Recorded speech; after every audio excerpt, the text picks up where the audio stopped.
So I'm Kriss Marion. I'm so glad that there's this many people in here in the last session to talk about water, because water is my favorite thing. Why? Because Water is life. water is everything. Water is life. Water is economic development.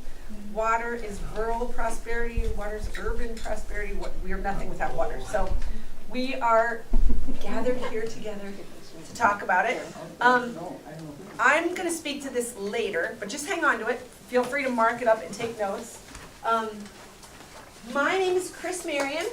I am a county board supervisor in Lafayette County, and if you are already following water, you know that our county was part of a tri-county study where it was revealed that 42% of our wells are contaminated with either nitrates or E. coli in levels too high for us to be drinking.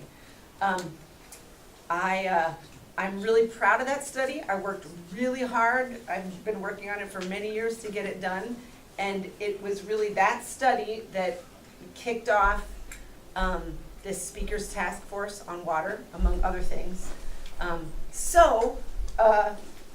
There is a lot to celebrate, and I just ran a very large campaign for state senate. I ran against Howard Markline in the 17th. I lost.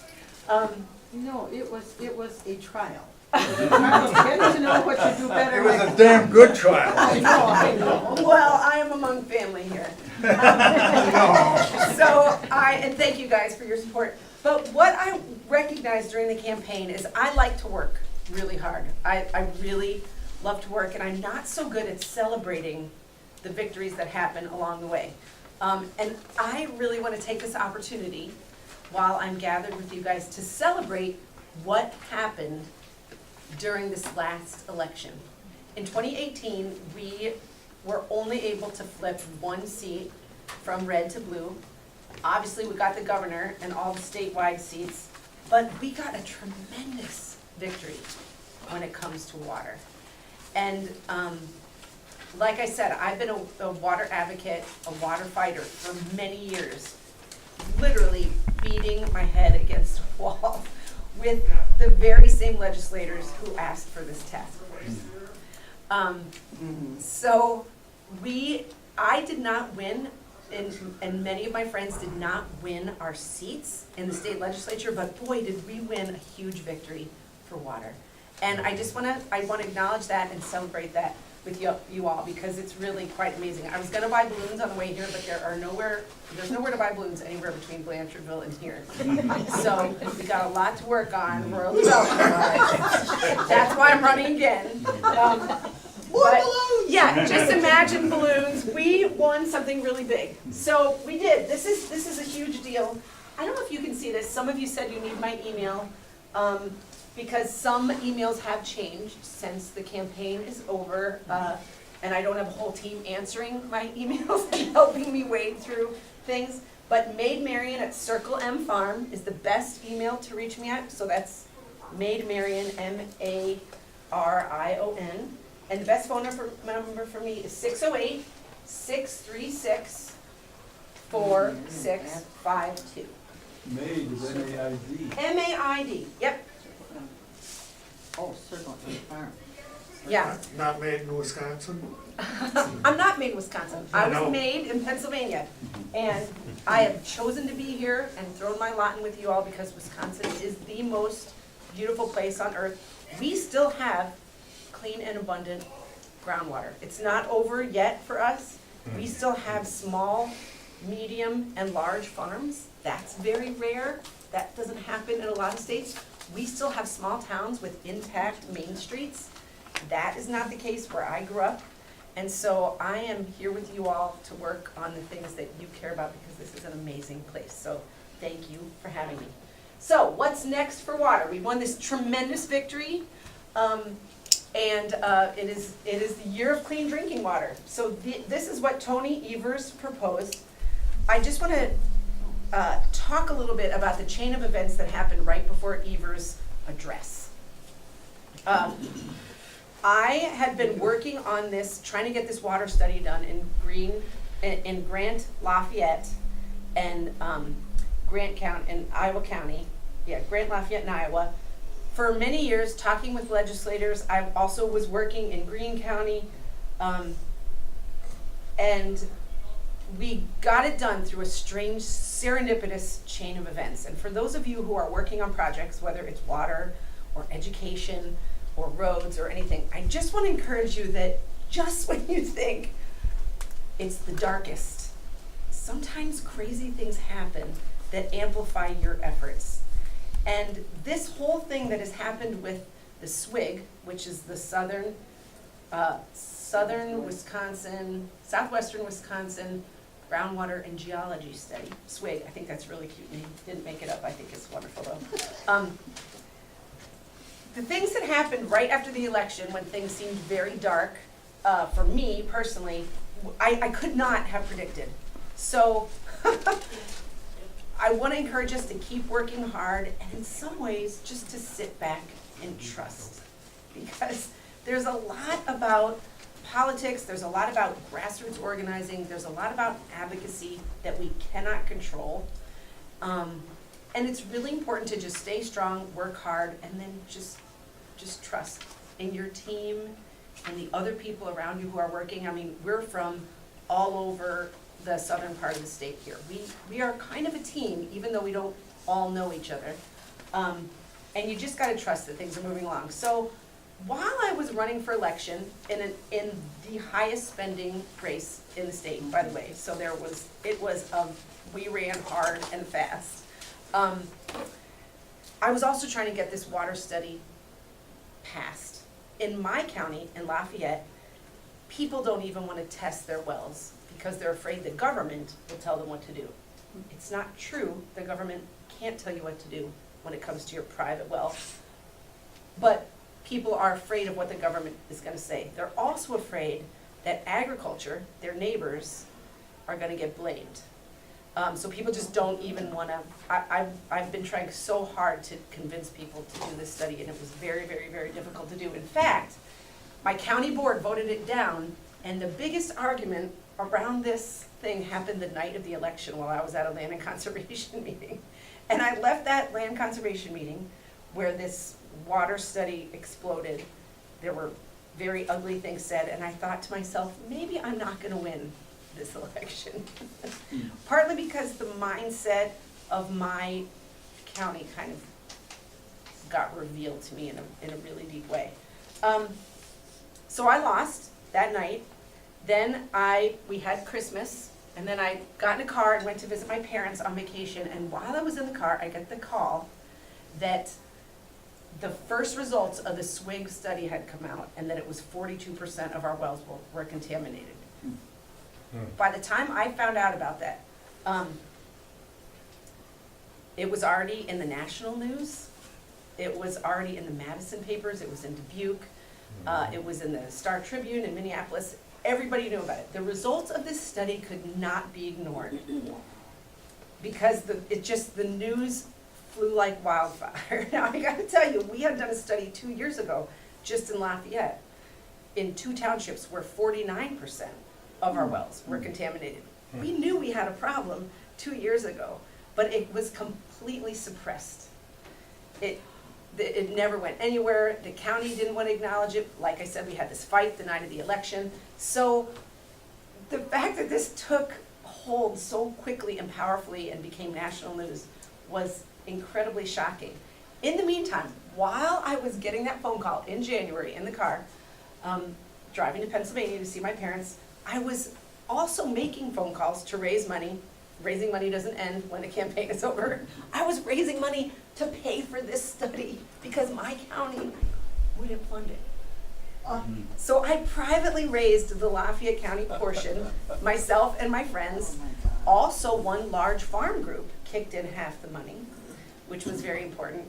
But it's just to tell you that things don't always feel like they're going well, but crazy shit happens.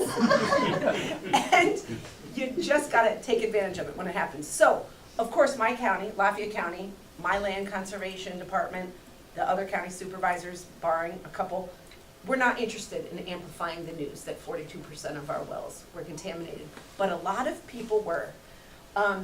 And Todd Novak, who's my assembly person, and Travis Tranel, people who I've been meeting with for 5 years in their office, at dairy breakfasts, at my farm, on conference calls with Joel Kitchens, all of this. Never any action. Suddenly, they're calling for a speaker's task force. They're asking Robin Voss to start a task force on clean water. Shortly after that, Tony Evers says it's the year of clean drinking water. So now there's all this incredible momentum.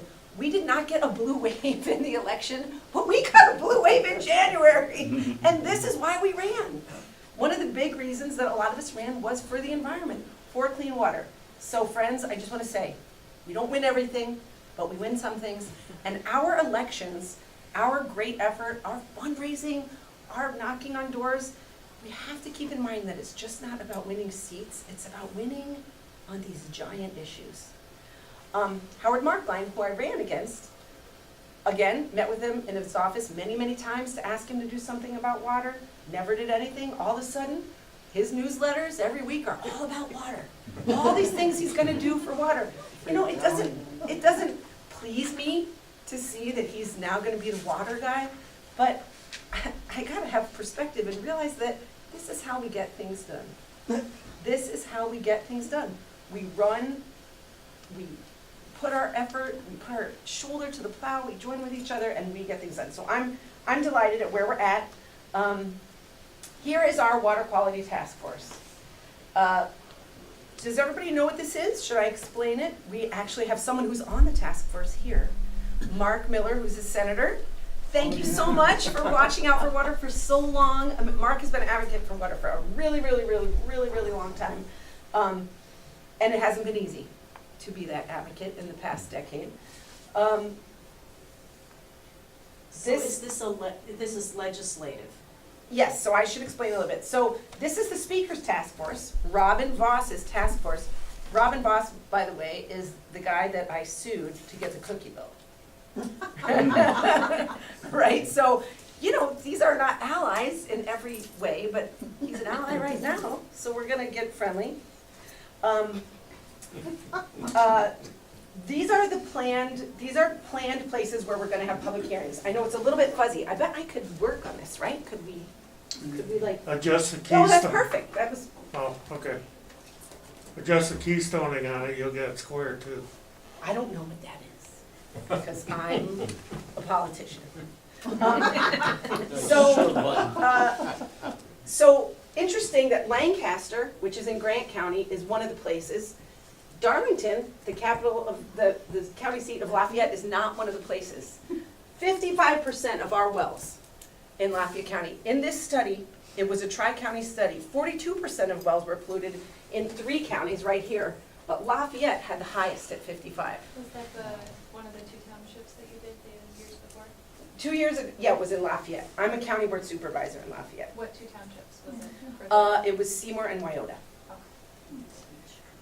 Not near you guys, but if you know. No, but I was born in Darlington. Oh, okay. So, these are places where public hearings are gonna happen. So, I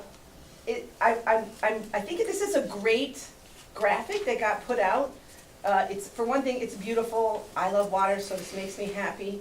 But what I like about this, and what I like about this not being on the wall, is I wanna talk to you guys about other people who have been working to forward this conversation about groundwater for a long time. So obviously we all know about Kewaunee County, right? If you care about water, you've been tracking Kewaunee County. Do you know that citizens there, private citizens, have been bringing brown water from their wells, like literally where there's chunks of poop, to their county supervisors? They had brown water events for a decade, in the spring and in the fall, where poop literally came out of their faucet and floated in their tubs. You can see pictures of it. Kewaunee County, just Google it. You can find it. For 10 years, they've been trying to have this conversation. I have a lot of friends there who've been working really hard at this. And just last year, there was a task force to determine special rules regarding manure spreading that would apply just to here because of this. Does anybody know what this is? Karst? Karst. Yay! 3 years ago, how many people knew what karst was? I didn't know it till about 4 years ago, and that's all I talk about every day. So there's karst here, but look at the karst here. This is the vulnerability. Wow. This is orange. This is red. What's Can you karst? explain what that is for those of us? Karst is fractured bedrock. So this is Wisconsin. The karst, it goes beyond Wisconsin into Illinois and Minnesota, but it's basically fractured limestone. So this is rock that has cracks and fractures, not just this way, but also this way. So whatever you do on the land goes through the topsoil. Sometimes it's thick and sometimes it's very thin, and it goes directly into these cracks. It runs down this way, but sometimes it hits a shelf and runs this way. So the study that we're doing right here in Green Rock and Lafayette is modeled on something they did a couple years ago in Kewanee and are still doing, to basically track the movement of whatever land use you have on top, the movement of things from the surface to groundwater and then into wells. So last year, there were rules passed regarding manure spreading, but there was a lot of fights by very large moneyed interests who supported my opponent, big groups that were against applying those special rules to this whole area that has fractured bedrock, so that the rules only got applied here, which is fine because there are some differences between this karst and that karst. There are some differences between that topsoil and this topsoil. And you'll notice I'm only talking about groundwater today because I know groundwater. I don't know a lot about groundwater quality. I don't know a lot about groundwater quantity, and we'll talk about that at the end. But I'm mostly just focusing on grassroots efforts to influence research around groundwater quality, which is what we take into our wells. So in Kewanee County, these folks have been fighting for about 10 years, to no avail. Keep in mind, for 10 years they got nothing. They showed up with their bottled water. They went to their towns. They went to their counties. They went to the legislature. They went to Madison, and they didn't think anything was happening. And now it's the year of clean drinking water, and all of us are modeling our groundwater studies on what happened in Kewanee. So it works. When you show up with a concern, even if it's for long years, your effort makes a difference. So there are people here. There are people here in St. Croix County who have a group that have been fighting. The Central Sands has a group of people who have been fighting. In Armenia, in Juneau County here, there was a baby that died last year from high nitrates, a neural tube defect, and that tripped an EPA investigation. So that the EPA, the DNR, and the county conservationists and the county health departments all did testing there in Armenia and I forget the name of the other township. And they found that, let's see, where is that? It's actually Central Sands area. They found that their wells were like ours, 42% were contaminated. And some of those were contaminated so high in nitrates, they can't even use RO to get it down. They can't even use filters to remove it. And if they punch new wells, they're not really sure if they can find clean water because of the land use that's on the surface. So there's studies going on there. Greene County, a couple years ago, paid a private firm to do a groundwater movement study. Rock County has known for a long time that their wells are 30% contaminated with nitrates, too high to drink. They've been working even at the county conservation department. They're already putting in protective ordinances. So there's a lot of work going on all around the state, and it's all kind of created this huge surge of interest, and now we're at this point where Republicans and Democrats are owning the problem. Farm groups are owning the problem, even though farms are not necessarily going to be the entire problem. We have well casings that aren't deep enough. We have septics that are crowded together in some rural developments. If you think of some developments you might know in the country, every house has a septic and every house has a well, and some of those are very, very close together. And if that's the case and you're in karst, what you're flushing down the toilet can actually be going right into your own well and your neighbors. So these are all things that Kewanee looked at, and things that we're looking at, and things that they're looking at in Juneau and Wood counties as well. So here's what we need to do now. How do I make this do its thing? George, help. It looks like it backs out of the presentation. It's out of the slide presentations. Click. Go. Thank God. Big not for young people. It's that dirty water. Oh my gosh, yay. Okay, so, yeah, this is the kind of stuff that showed up in the papers within a week of our results being released and created this avalanche of interest, even though for a decade, other communities have already been talking about this. This is my farm in Lafayette County.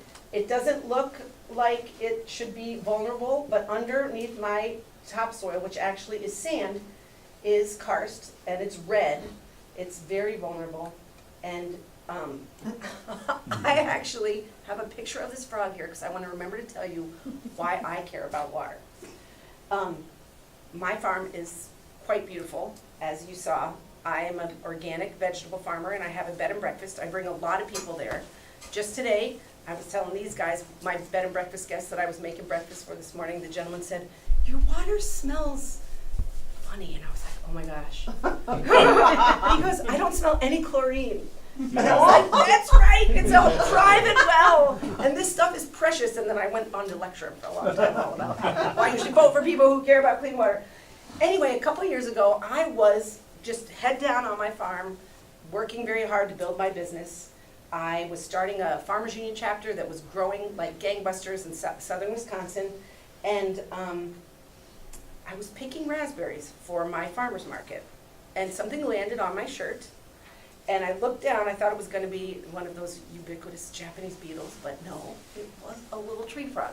I have a lot of tree frogs. My farm is very loud in the spring. It's about to get rolling here. But tree frogs in the late summer, when I am picking raspberries, are kind of rare. You don't see them very much. And I looked down at this little guy, and he didn't move. And he looked at me, and we looked at each other.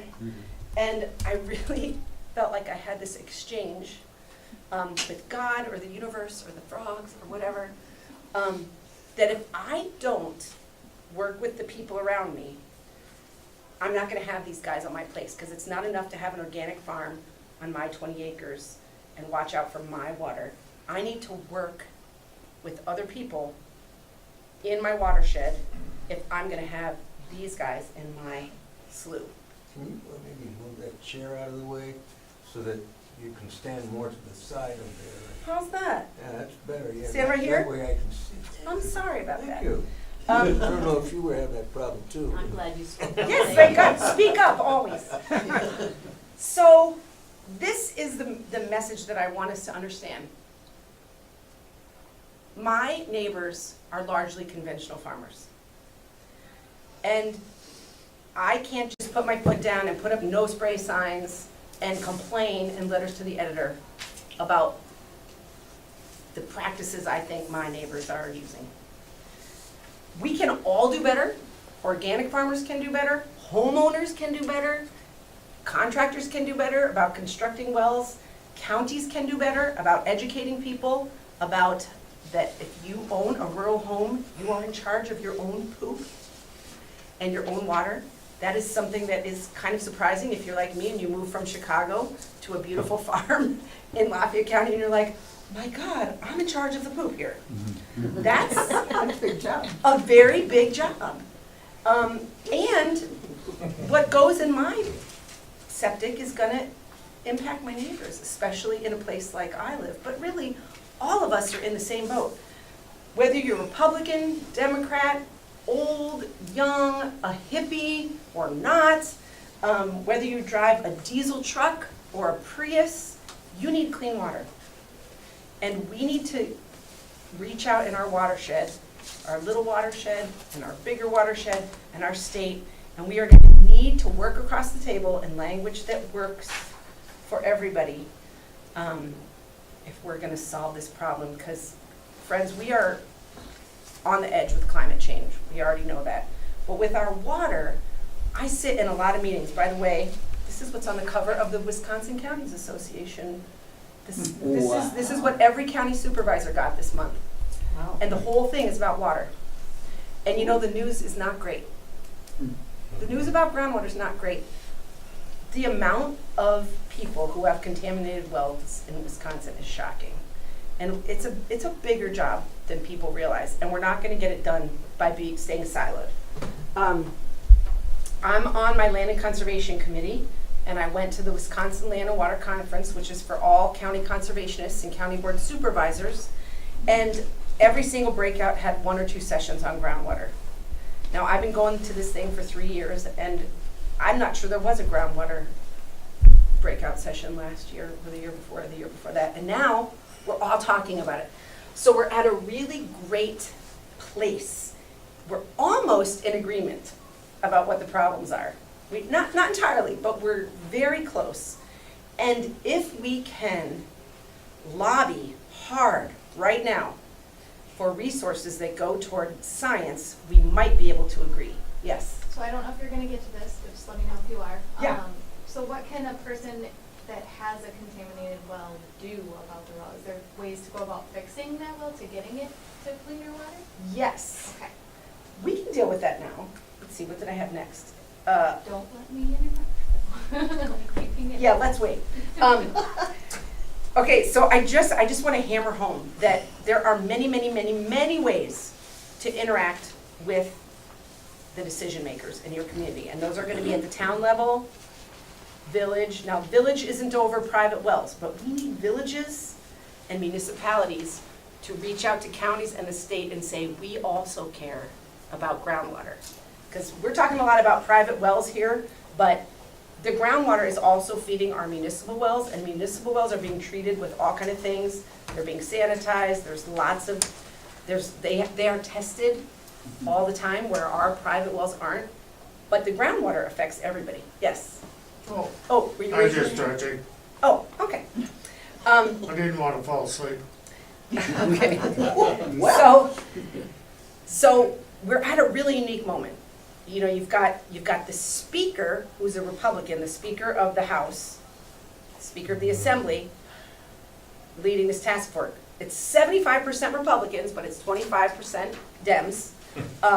And Todd Novak is leading it. But Trina Shankland, if you know anything about her, she's from the Central Sands, and she's been a water advocate for many years. So there's a voice. There is a voice there.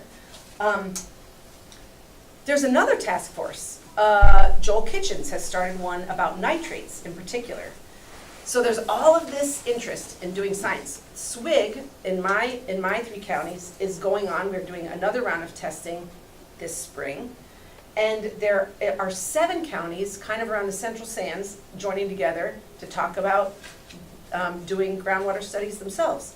So there's ongoing studies in Kewanee. There are studies going on everywhere. These studies don't come cheap.